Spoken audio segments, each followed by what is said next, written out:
കോലാടി കേന്ദ്രീകരിച്ച വാടക വീട് എടുത്താണ് ഇയാൾ മയക്കുമരുന്ന് കച്ചവടം നടത്തിവരുന്നത്. കാസർഗോഡ് സ്കൂട്ടർ ഡിവൈഡറിലിടിച്ച യുവാവിന് ദാരുണ അന്ത്യം.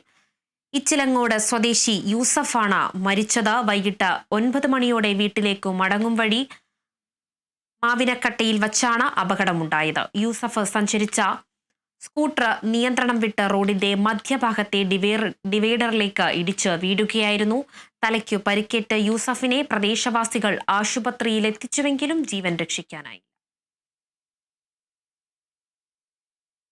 കോഴിക്കോട് കുറ്റ്യാടിയിൽ അക്യുപഞ്ചർ ചികിത്സയിൽ യുവതി മരിച്ച സംഭവത്തിൽ പുതിയ പരാതി. വ്യാജ ചികിത്സയിലൂടെ മരണപ്പെട്ട ഹാജറ എന്ന സ്ത്രീയുടെ കുടുംബമാണ് പരാതി നൽകിയത്. സ്ഥാനാർബുദം ബാധിച്ച് മരിച്ച ഹാജറ എന്ന സ്ത്രീ അക്യുപഞ്ചറിലൂടെ വ്യാജ ചികിത്സയിലൂടെയാണ് മരണപ്പെട്ടതായാണ് കുടുംബം ആരോപിക്കുന്നത്. 1 വർഷത്തിലേറെയായി 2 അക്യുപഞ്ചർ വിദഗ്ധരുടെ പരിചരണത്തിലായിരുന്നു